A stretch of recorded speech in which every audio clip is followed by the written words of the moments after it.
Presented by Going for Two. My name is Kyle Senra, and I'm your host. And today, joining me is Anthony Cervino from the FF Faceoffs. Anthony, how are you doing? What's going on? Doing great tonight. Yeah, happy to be here. I know it's a busy football news day, but I get to just relax after all that constant flow of information and, well, give more information, I guess. Yeah, it's not gonna slow down anytime soon either. Oh no, right in the thick of the off season right now, as things are starting. This is a great time for football, for fantasy football. So really happy to be here to talk about it tonight. As with all these episodes, as much as fantasy football is the center of everything we do, really it's about the people behind the content. And so today we'll get to know a bit more about Anthony here. So I guess really, where does the journey with football begin for you, Anthony? Just football in general. I would have to go back to very, very young childhood. I actually have memories of, I don't know if you're familiar, NFL films and the old football follies, and Steve Sable was always the face of it. I can remember going back to, I was born in 84. I'm 36. So I would say like late 80s, 5, 6 years old, in football follies and how they incorporated almost like the Looney Tunes type of sound effects and everything else. And it just really drew me in. And I was always a sports fan, but eventually football just took over. Yeah, I can remember as a kid, in Canada, maybe hockey is a bit more prevalent, but one of the first things that really got me was a blooper video of a lot of just funny hockey things. Late '80s, same thing. Like I think it was '89. So yeah, I think the humor is a great way to get kids involved. And I know this year in the playoffs they had the game simulcast on Disney. So it seems like the NFL. Nickelodeon, right? Yeah, Nickelodeon. Yeah. I'm plugging the wrong person who's not even paying for the show anyway, so it doesn't really matter. But yeah, good cover. So it does seem like the NFL's kind of maybe aware of that. It's taken some time. Obviously, they had something like you said back in the '80s. Steve Sable, the late great Sable. I mean, who's in the Hall of Fame. Seems like quite the visionary for content creation. And so, when did you eventually lead in to decide that you wanted to create some content as well? I would have to go back. I would say 5, 6 years ago. I would say when I'm 30. I spent the good part of my 20s in the car business, sales and dealership, things like that. And I was in a car accident myself. I was T-boned coming out of a red light. Ended up having a cervical fusion, plates and screws, and I went through a little bit of a road, with painkillers and rehab. And when I got out, I realized, life's short. You know what I mean? So I wanted to go try to do something that I love, and that's football. And obviously, God didn't give me the talent to go be an NFL player. So the closest thing's the media. Yeah, for sure. And at this point, did you play fantasy football? Oh, absolutely. So that started young as well, then. Yeah. Well, not me personally. Like I was always into the players, and I had family. I guess they were home leagues, like my uncle and my stepdad. And they would take me to the draft, and I didn't know what the hell was going on. I just knew the players and had the Lindy's magazines or whatever that was, and I just knew rosters and things like that. And that's how I was really involved. And there was no snake draft. It was actually, if it was a 10-man league, they would use playing cards, and the ace would be the first round pick. But every round, so if you got lucky and drew the ace 5 rounds in a row, you were picking at the top of every round. Okay, yeah. So you never really know where your draft slot's going to be a pick ahead of time. So that, normally you pick 12, okay, well, I can get that player right there. It could be a whole nother round for you if you get really unlucky. Which was my stepdad, perennially. If you ever won, then he brags though. Okay, yeah, give me the late draft, and I could still win, right? Overcome the adversity to make it even stronger. So hopefully he won. He was also a Jets fan, so trying to get the Testaverde Corvette stack every year, only goes so far. Yeah. Our fandoms, right? They never drop them entirely. Who was the old like Chris Chandler and Terrence Mathis from the Falcons? I think it was Chandler and Mathis. That was another good one. Okay. So yeah, the East Coast teams clearly, which I think you are from the East Coast, right? Right, Jersey. Yeah. Okay. So yeah, which again, Jets fan, family of Jets fans, right? Jets, Giants. I'm a Cowboys fan. Oh, okay, right. Apparently, Nick from P2W is here, so saying Mr. Cervino. You get there, you garner that respect, and it's true. So first off, again, glad to have you on. As for FF Face Off, was that did you jump right into that? How did you, what was your career media wise leading into that? Writing over at Gridiron Experts, and they wanted to add podcasts, and that kind of just happened. Like the FF Face Off, it was Mike and I by chance. We had a few things in common from the group chat and decided to do this podcast. And after about a year, I wanted to take it further. Like, I wanted to get into the YouTube and the video content, and I learned the production stuff. So the FF Face Off quickly became our brand, and the rest is history. Yeah, and I was going to talk about how you met Michael, but I guess it was just both you at the right place, right time. And yeah, he's from Long Island, so both East Coast guys, both big wrestling fans, and easy conversation. And I mean, if you listen to the podcast now, you see that chemistry has developed over so many episodes. Just listening to your Sunday episode, and you both seem to have a lot of differing views. I know the Cam Newton bickering was quite present in that episode. Yeah, we switched roles. He was more of the Cam guy for years, and I kind of became the Cam guy now. So outside of the push from Gridiron Experts, what influenced you in terms of podcasting style or production style, or just general influences on that content creation? Honestly, I'm more into general NFL talk, not necessarily fantasy football. I felt like fantasy football was the quickest foot into the door, but my biggest influences, going back before there was serious, fantasy radio, there was, NFL radio was like the original one, and the Adam Shine, who's now on Mad Dog, he had as an old NFL show, and a lot of Shine is NFL, and Colin Coward, and really those FS1 guys. They're my biggest influences. And of course, on the East Coast, in the tri-state area, Mike Francesa and the Mad Dog.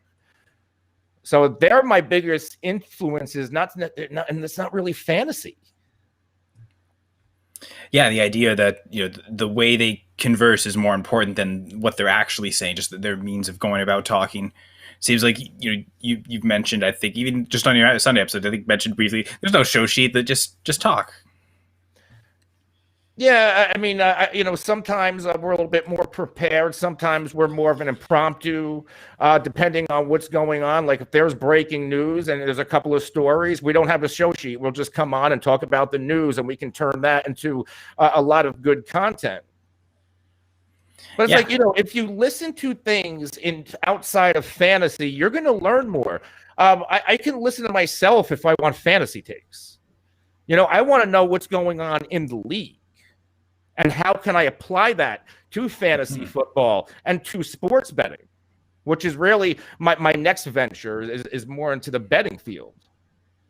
And how quickly did you get into the betting side of it? Was once you jumped into fantasy and started playing, was it also natural to start betting as well? I was always into betting on football and sports betting, but as far as creating betting content was just this year. I had an opportunity over at the Game Day NFL, and the opening was for sports betting, and then we took a chance on each other, and it's working out really well. Awesome! I'm glad to hear that. Even after all the time spent with FF Face Off, still growing, right? And I think that's part of the message: is you never stay stagnant, always looking for new opportunities. Oh, absolutely. Yeah, great. And so, well, I guess my next question was going to be a piece of advice we'd give out. So that's a free one there. So is there another piece of advice that you'd give to someone who is trying to get into this content creation side of things? My biggest piece of advice, if you are doing it for a payday first, you're not going to last long. It better be a passion, and you better be willing to sacrifice. Yeah, and I think sacrifice. Paydays are hard to come by in this business. Yep, absolutely. Yeah, it's pretty tough. So I mean, for those who have carved that path out, that's hard work first of all, and then of course a lot of other things going right as well. But I think the common story from all of them is they never stopped working as if they were being paid right from the start, and that whole mentality, almost a fake it till you make it, pretend you're getting paid until you are, and then just keep those habits going. You hear about it with captains in sports all the time. They talk once they're named captain of the team. Most of them say, I haven't really changed anything. I was named captain for a reason. Again, this is maybe back to more the hockey idea when there's one captain. But just, a lot of the good ones say, if I was played the way and acted this way to be named captain, I should continue to do so. Otherwise, why add that extra pressure? Perfect. That's the best way to put it. Yeah, and I guess that's maybe not putting you mentioned sacrifice, but I think also balance is important, and I think that kind of enters into a larger discussion that I think we might get into for a bit longer of this, and because it is rather important.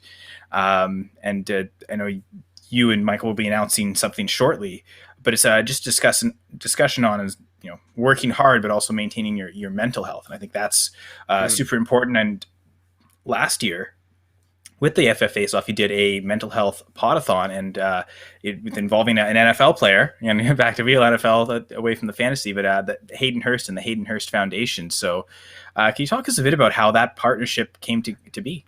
That is, I would say that's all on Mike. He was the one who really had the idea of the podathon, and somehow he reached out to the Hayden Hurst Foundation, and this partnership sprung. And me, I guess it didn't dawn on me how big this thing can possibly be.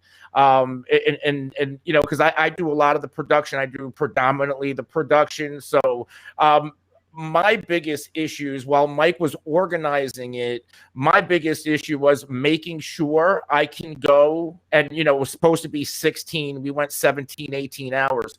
I tested my system for a good 25 hours without any skip. Like, that was, once we got closer, I wanted to make sure that thing was perfect. Mm-hmm. And things like today, when I had to scrap my show today, I had an audio issue. There was no way there was going to be an issue for that show. So it's a good team effort. He can do things I can't. I can do things he can. And we just really work well with each other. The importance, if you're going to do it, you may as well do it right. So you'd mentioned you didn't do a show today because you couldn't guarantee that it would be up to that quality. And that might be also back to another piece of advice you're giving, right? There's going to be a lot of advice in this. Apparently weaved it throughout.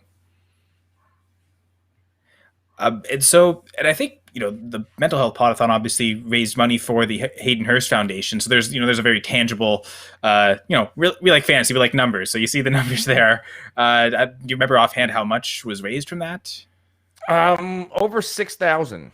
Wow, really impressive for what? I mean, that was 12 hours, or you said 18 hours? 16, right around 17, 18. And this year we will be going 24.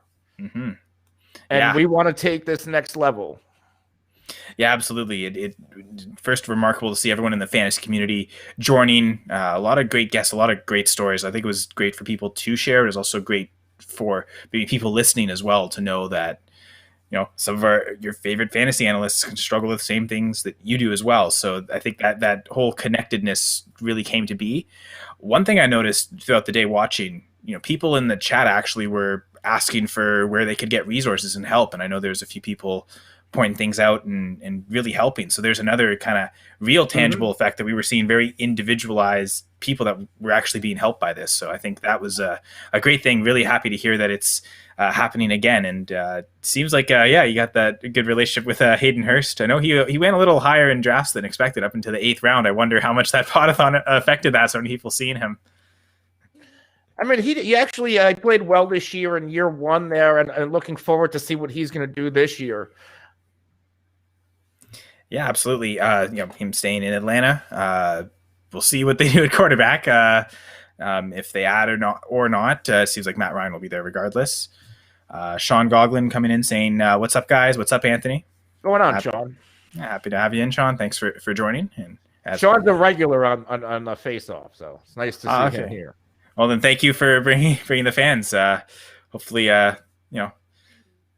I don't know if, did you prefer this face to Michael's? I'm not sure.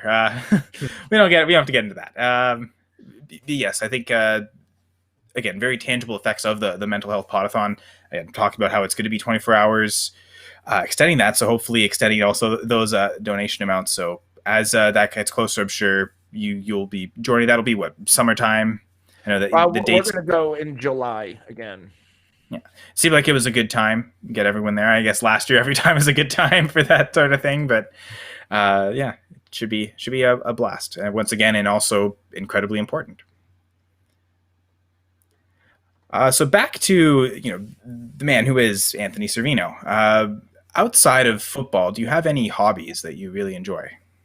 I'm a big, I don't want to say bodybuilder because I don't compete, but like I'm always in the gym. I've been training probably, I would say since I'm 18, seriously, 5 days a week, sometimes six. It's, you talk about mental health. I would say like, yeah, of course, everybody wants to look good, but I get more out of it mentally. But my daily workouts, and if I'm stressed out, if I'm pissed off, if I'm feeling anything, especially me being recovering addict, that gym is the outlet, and I make sure I'm there 5 days a week at least. And I think the connection of mental health is mind and body health, like, connected together. So getting into exercise routines will naturally help mental health, and having a better mental health headspace will also help the willingness to go out and exercise more. It's kind of a cycle. It's the opposite of a vicious cycle. It's a good cycle as you get into that. And you mentioned it, routine, right? You seems like you make sure 5 days a week you're constantly there. Mm-hmm. Whether, regardless of emotional state, whether you feel like you want to or not, you probably tough through that some days where you feel like you don't want to, but usually for the sake when I don't, that means I have to go. That's a really good way to think about it for anyone who needs that motivation. So yeah, almost, I'd say routine, almost ritualistic probably for you. Yeah, and it has to be. I feel like it keeps me right everywhere. And I mean, I think following on Twitter at the Real NFL Guru, by the way, you see you post pictures of it, so that might be something I think maybe a bit more known. So next question is, what is something that the fantasy community at large doesn't know about you? Let's see, just like anything. Yeah, anything you want to share. See, I feel like I've talked about the whole addiction thing and that how that ties to mental health. So I put that out there. I put a lot of stuff out there. I don't know. I can talk about. I'm very big. Like I love animals, and I always post pictures of them too. But I'm a very, very big animal person. Probably bigger than the pictures I put out there. I noticed your dog was in the feed on Sunday. Yeah, the dog. I also have 2 cats. Oh, okay, great. That's awesome. And if I could, honestly, I'm going to be one of those people with 10 animals at some point. Like, I just want to keep adding them. That's almost the first round of a full draft. Anyway, so Scott Cobe here saying, hey, guys. Also saying, this is a great pod. You guys are doing great work. Thank you. Various pods, but here, but thanks a lot, Scott. And so, yeah, so keep it on going with that discussion. So, animals important, and do you also connect back to mental health? Do you find that animals also a big source of helping mental health as well for you? I think so. I'm gonna say, yeah. I don't really get into that deep with it. Of course, animals are supposed to be really good for it, but they're just like, you always have, especially being home. If you work from home or anything like that, like you're never alone. Even when the wife's working, the kids in school, you're never alone. So I guess that does help the mental health side of it. I remember at university what they started doing here in Sudbury is they would bring in, usually around midterms exam time, these groups would come in with animals to one of the common rooms, and it would be basically pet therapy, and people would just come in if they were stressed. Just that helpful, even if just 10 minutes of it would seem to be a big thing, and people would kind of look forward to it often. So I think kind of that connection, regardless of how again, how deep or how, subconscious in the background it is, that idea that all creatures help each other out is, I think, a good positive way to talk. And another thing, I'm also, and I think I told you this off air, I'm like a huge Simpsons fan, but I only watch up to like season 10. Because, I guess if you look at the history of The Simpsons, I guess a lot of writers, the original guys sort of falling off, going to do their own thing. And then the voices start to change a little bit as the audio quality gets better. Like, I want the old beat up Simpsons, like the more ghetto Simpsons. Yeah, when the writers are making more money than the audio guys or the voice actors, right? Then that shifted quite a bit, right? And that balance, I think we see it. I mean, it's almost like an NFL contract in the sense, like the early episodes when Dan Castanella, he's not quite the renowned name he is now, isn't commanding the big salary, almost like a rookie on a rookie contract. You can get that Super Bowl window, and as soon as that they have that success, those faces, in this case voices, up the salary, and you can't maintain the team. I wonder if Russell Wilson's kind of like the Simpsons in a sense. Simpsons Seahawks. Who was the one actor who died? He played Lionel Hutz, and Troy McClure. That was a big loss. Yeah, that's true. Phil Hartman. That was a catastrophic loss for that show. Yeah, true. That's a very good point. One that's not brought up. Everyone, I think the regular talk with the Simpsons is, it's the writing, right? But that's a very good point there, Anthony. Good analysis, just with the fantasy analysis. And so back to fantasy analysis in the sense that you have your podcast, and this doesn't just have to be limited to fantasy or even football. But if you could interview any person in all of history, who would you like to? All of history? Yeah. See, history is tough because, you can go anywhere. I'm going to keep it more of the now for me. And it's somebody from a business sense, Vince McMahon. I would love to pick his brain as a business person.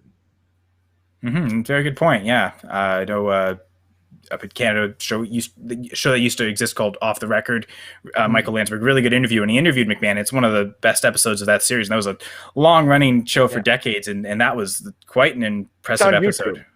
Yeah, I believe it's on YouTube. But so that's somebody that what he did for that industry and the chances he's taken, to have I guess the balls to do what he did, mortgaging everything on the WrestleMania trademark and the events. What if that collapsed? What if it didn't work? Yeah, true. Fortune favors the bold, it seems, right? You got to take those risks to. Like Jerry Jones, I believe, is another one, mortgaged everything to buy the Dallas Cowboys. And now he's richer than ever. So, I think initially, early in life, if you've seen the Jerry Jones documentary, he had a chance to buy another team, maybe the Chargers, and something like his dad kind of put it down a little bit. And then when the opportunity came back around for the Cowboys, that's something that he felt like he had to do. And in life, in any venture, you got to go take a chance. And it's funny how not taking the chance the first time, though, kind of almost sometimes the chance isn't the right time either, right? So that's the tricky thing. Right. But I think, so balance each situation, just like with fantasy, where we're always trying to predict. And I mean, there is a fantasy question here, so not necessarily the plan, but of course, always it's always about the listeners and always about the viewers. So Scott Cobe asks, what do you guys think of the Patriots spending today? So we'll start with you, Anthony. All right. They're reloaded. Okay. New England, I was down on them last year when they lost Tom, and this was before the opt-outs. I wasn't too in favor of the roster. Already between trading for Trent Brown, and they got Cannon back, and of course moved him. They're going to get Chung and Hightower. They spent a lot of money on the defensive side of the ball already. Jonnu Smith, I feel like them trying to trade and N'Keal Harry. I think Bill Belichick gets it. And which is why they're hyper aggressive right now. Do they need to sign a receiver? Absolutely. That whole receiving core needs to be blown up. But Bill Belichick is not going 9-7 or 7-9 again. It is not happening, and I love it. And I'm actually very excited to see the AFC East. For a long time, it was the laughing stock. Now you have Buffalo. Now you have New England potentially overlooking Cam Newton. If you put weapons, then what? And that defense is going to be terrific. And then what are the Jets going to do? Miami, we don't even talk about them, what they could potentially be. The AFC East could potentially be a strength division. And I didn't think I would be saying that 2 years ago. Yeah, true. I think, did they also sign Nelson Aguilar, if I remember correctly? Yep. Yeah, so, yeah, already starting to, and Kendrick Bourne. I did forget that, just bringing it up quickly here. So, fantasy-wise, that's already 3 impact signings. Aguilar, Bourne, Smith. I mean, they might all be starters on that team. Myers, so maybe Bourne's not quite a starter, but, that's some opportunity there for sure. So, in terms of the fantasy outlook, I mean, for a guy like Jonnu Smith, for instance, I think he's going to a less efficient quarterback, from Tannehill to Newton. So it might actually hurt his value a little, although his target share might go up in New England compared to what it was going to be in Tennessee. The problem is it might end up being another run heavy team. So that's, bigger target share, but still not quite a bigger pie altogether. But, I think he's the most athletically gifted of those receivers, wide receiver or tight end. So it begs to reason, behind AJ Brown and the profile that was Corey Davis, maybe that's why he doesn't get so many targets. But he could be in line for 110 targets still with the Patriots. So it's less efficiency, more volume, maybe.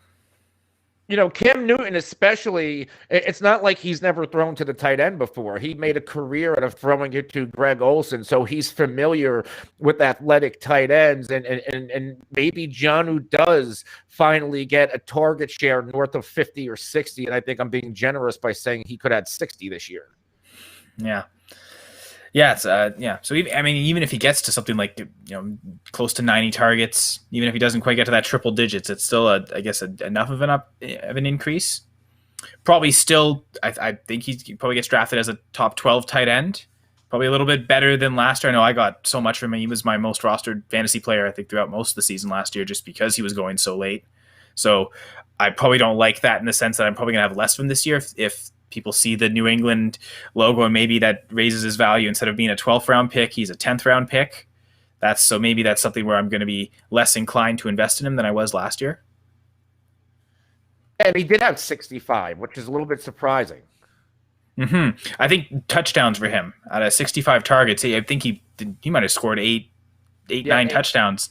9 total, 8 receiving. He had that 1 rushing. Yeah. So, I mean, again, really efficient with Tannehill, so I think he might lose a bit of that efficiency. So I'm not all that sold that I feel like this probably keeps his value again. Better, maybe more volume, less efficiency, so it probably should stay, and I feel like it's going to raise his value. So if it doesn't, I'm still willing to drive in. If his trade price isn't too high, I'm still going to trade for him. But I don't know. Not a huge win for him. I felt like he could have gone to better places to really up his value. Yeah, I kind of pegged him for maybe Arizona, but is that much of an upgrade either? Yeah, that's true. Yeah, fair. So maybe, yeah. Where would he have gone to really get that type of target volume? All right. So anyway, back to our regular schedule program. Scott also just wants to mention if he had to interview, it would be Eric Bishop. Actually, he would like to. For today, I wanted to interview Anthony Cervino, so that's how that turned out. What is one revelation, Anthony, that you would wish you had gotten earlier in life? Work ethic. It's always like I wish I knew back then what I know now. Some things for some people, like some people take the car accident and the painkiller addiction and rehab, and it's like that was probably what I needed to get it together, because you had some success in my 20s, but then again, like I blew money as fast as I got it on things that I really didn't need, very irresponsible. So to go through all that and come back out making the right decisions and learning from past mistakes, that's what I wish I knew at a younger time. But it clicks for different people at different times. I'm just happy it clicked. Yeah. Some Obviously, people don't get it before it's too late. Mm-hmm. True. Which, again, and maybe the thinking that it's really never too late to change our habits. But again, don't wait too long, because if you can change, we can all be better. We can all be better in the now, all of us, and in our thoughts, our words, our actions. So again, keeping the positive messages going there as we try to. But we are gonna, I guess with some fantasy questions, probably steer more towards now the fantasy football side of things. Just in general, I think got to know you a lot better, Anthony, over the last half hour. So again, appreciate that. This is the purpose of this, the human aspect, which, as much as we do love fantasy football, the human connections are also very important in. I don't even want to say this industry, but in our social circle here. So as for fantasy questions, so I'm going to start, Anthony, with what are your thoughts on zero RB?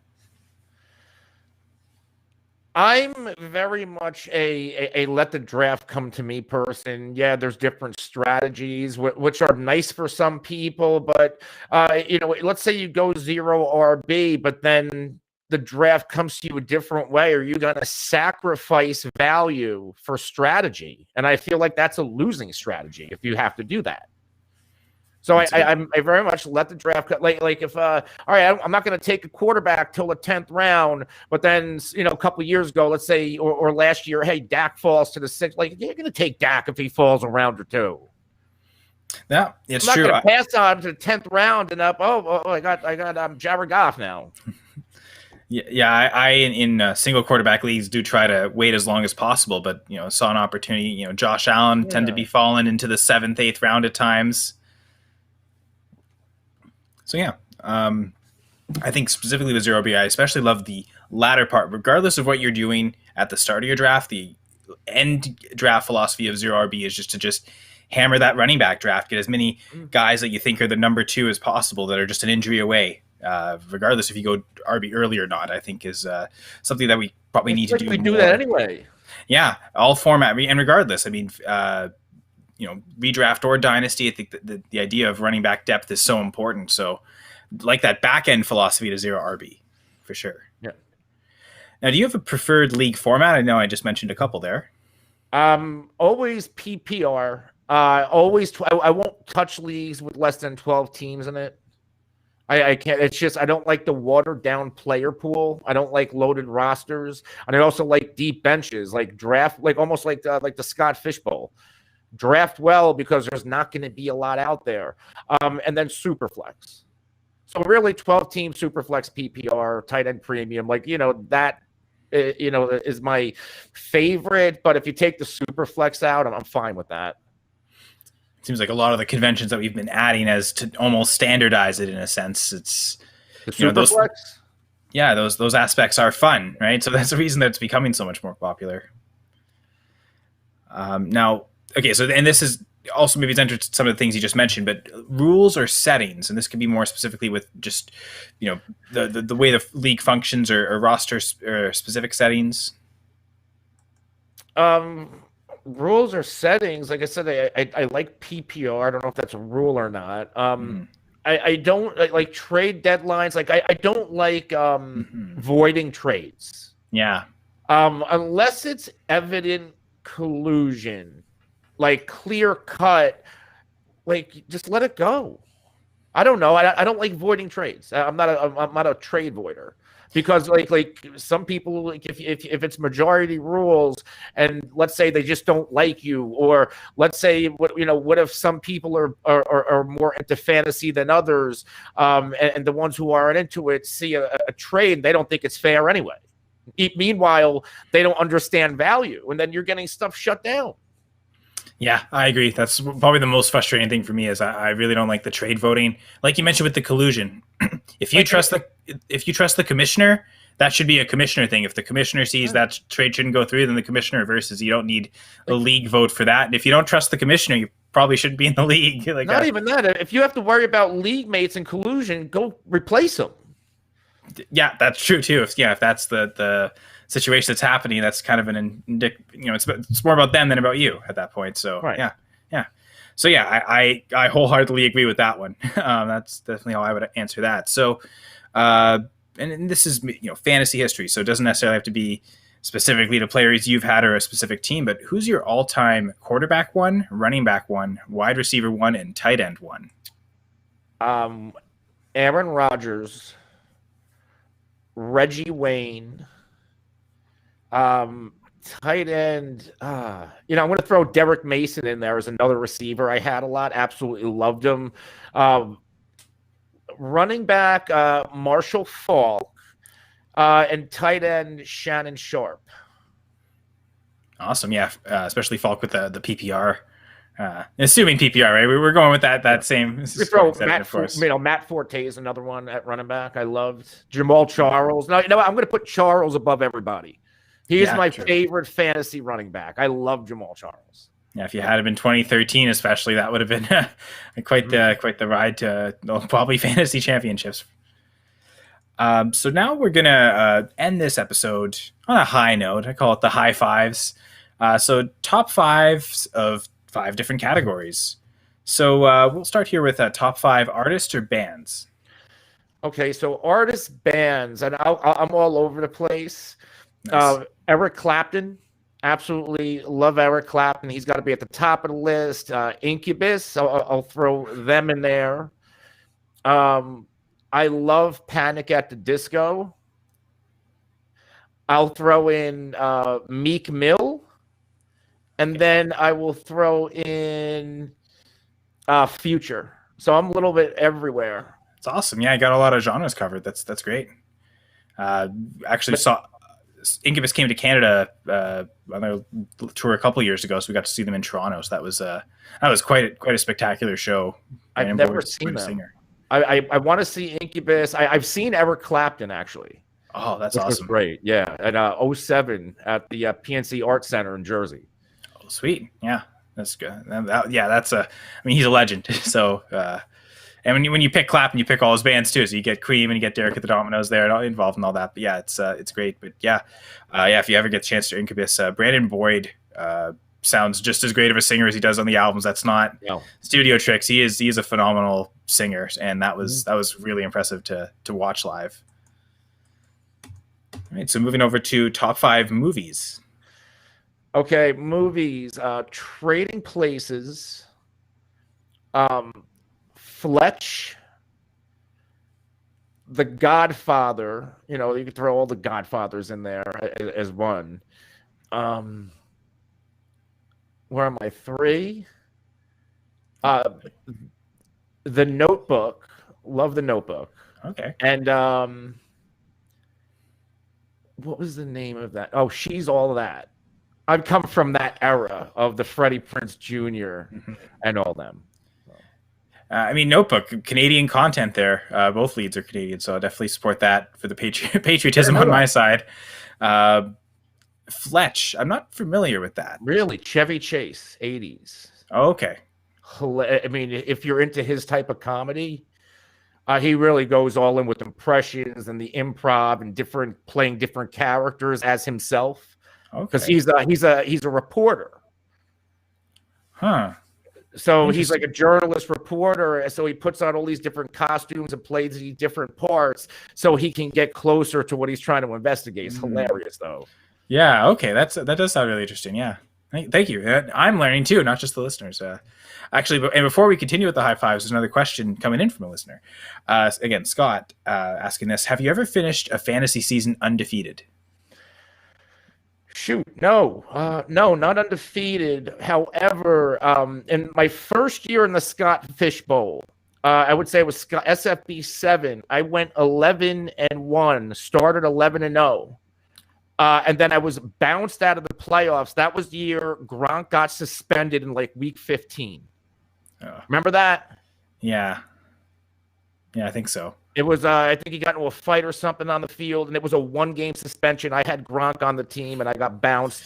Since then, I can't get out of my own way in the Scott Fish Bowl. After that start, you think you never get back there again. Oh boy, yeah, that's a lot of pressure to every year since to try and live up to that. Yeah, I've seen an undefeated season in a league of mine. Wasn't the person doing it, so you feel awful if you're everyone else that let that guy do that. I remember his running back room looked awful, but he had LeGarrette Blount the year he had like 18 touchdowns for the Patriots, and that was his RB1, and that's what got him the undefeated season. So LeGarrette Blount won someone a perfect season. I'm in one of my contract salary leagues, which is where I put a lot of emphasis in time into. I stopped a perfect season. My buddy Mark went almost undefeated. I beat him in the regular season. It was the only game he lost. So I've got that pride in the back of my mind. Yeah, I'm sure I've seen him, but yeah, I definitely haven't had any. Yeah, it is a rare occurrence, so it's definitely not something that everyone can say. I know way more people who've had a hole in one than had a perfect season. I feel like I know a lot more people like golf than fantasy, though. But although maybe not, I mean, as we connect, we're seeing just how large this fantasy world really is, and you know how connect to a lot of things. The average American, really, which is what the Simpsons is all about. So we'll get to back to the high fives. Top 5 favorite Simpsons characters. Okay, so I'm going to go off the main characters because that's easy. So I'm a big fan of. I'm a big fan of Mr. Burns and Smithers. I'm a big fan of Mayor Quimby. I like the bullies. I'm going to rope them all into one character because you don't really see, Jimbo and the other ones without each other.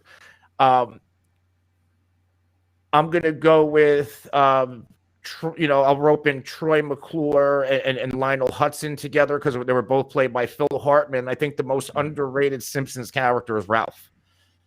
Yeah. Like there's so many moments where Ralph Wiggum it's just like he's so ridiculous. Yeah, it cracks me up every time. Some of the funniest episodes are when he calls what's his name, Chalmers, the superintendent, Chalmers. He calls him Super Nintendo Chalmers. Yeah. Like, really? Yeah, that's true. Yeah. What's a battle? It tastes like burning. It's hilarious. It's just ridiculous. Yeah. Ralph, stop chasing your own tail. Okay, yeah, we'll move on. Top 5 game day foods. Simple. I'm very simple. I like the subs. I like the wings, pizza, I guess. Those little hot dogs in the blanket. Okay. I guess that's chips and dip. Any kind of like French onion dip or like queso dip and chips. Very simple. Yeah. Okay. Yeah. The classics, right? There's a reason they're classic. Yeah. And now, okay, we've talked. I guess we've touched on maybe the worst rule or setting, but I wanted to end maybe on a lower note. But top 5 worst rules. I guess bottom 5 worst rules or settings in fantasy football, aside from the trade veto. I guess the trade veto. This is a hard question for me because I'm very I don't like standard leagues. I need at least half point. I guess if you want to throw that in there. Mm-hmm. Other rules I don't like. I like IDP. There's a lot of stuff I don't mind a lot. It's just really the vetoing and standard leagues and leagues fewer than 12 teams. That's really it. I'm very easygoing. That's good. That's a good. And I like trying different leagues too. Like it's like, I don't play in all dynasty superflex. Like give me IDP, give me contract leagues. I'm in that MDF league with 32 teams. There was like a 50-round draft and it took almost a year. But it was great. That was a great. It's like one of my favorite leagues, and I never did it before. And now it's like I can't get enough of it. Yeah, that's awesome. So I guess the positivity of it's not. Fantasy isn't just one way, one format. And it's to branch out as much as possible to see all the variants, and that's to keep it fun, to keep it entertaining, because it is a game after all. Right. Anyway, this was super fun. We flew by. I mean, normally these take about an hour, but we're 45 minutes and got through everything. I think having a blast. I didn't even think it was that long, really. I almost worried. Are we going to be too short here? But yeah, it's been a great episode, Anthony. No, it's fun. I like these a lot. I tried. I need to open up more. I feel like that's something I need to work on anyway. Yeah, and I think as mediums become more accessible and people become more accessible, I think we all have those opportunities. Were there any final topics you wanted to touch on before leaving? Just want to plug the mental health podathon again. We're going to be, announcing a date very, very soon. We're trying to get even bigger guests this year. Hopefully a guest that just got paid recently. We're trying to get, I'm not going to mention any names, but I'm sure you can use your imagination. So we're really trying to take it next level and really reach as many people and help fight mental health. And again, I want to, throw more of the addiction aspect into it, which I did not do last year, because I feel like mental health and addiction, they go hand in hand. Yeah. My wife's a therapist, counselor, and a lot of what she deals with is addiction. It's not obviously exclusively that, but that seems like there is a strong component to that in a lot of cases. So it's you're right. Definitely goes hand in hand, and something that two facets that really can support themselves and support each other. Yeah. Mm-hmm. And I think I know who you're talking about. And for anyone who you piece it together, there's a game last year between the Falcons and this player's team, and at the end they had a moment, and Hayden Hurst mentioned his foundation, and so that'd be pretty awesome if you could get that. Try. I'm gonna we're really gonna try in this one, especially since I'm a Cowboys fan. So. As if we were not giving enough hints. Before you totally give it away, I just wanted to plug a new, well, not a new store, we've had a store, but new material at our Going for Two store, goingfor2.com/GF2 store. New partnership with Viridian Global, and includes a nice t-shirt. I know Will Harris was our guest on the previous episode here. Mentioned it. I wasn't quite able to get the shirt in on time. Again, shipping to Canada, a little trickier, but it here now, so showing it off. So again, all sorts of great content, shirts, hats, toques, again, if you're Canadian. So yeah, definitely check all that great gear out. Appreciate the support, of course. Follow everything Going for Two at Going for Two, at Going for Two Live for all the great live shows that we're having, and I believe we're up to 7 now in the off season here at Going for Two. So hopefully you're all tuning into each of those episodes, and great for that support. Myself, I'm at Senra Says. Anthony, if you want to follow him, is at The Real NFL Guru. I really hope I said that right. Yeah.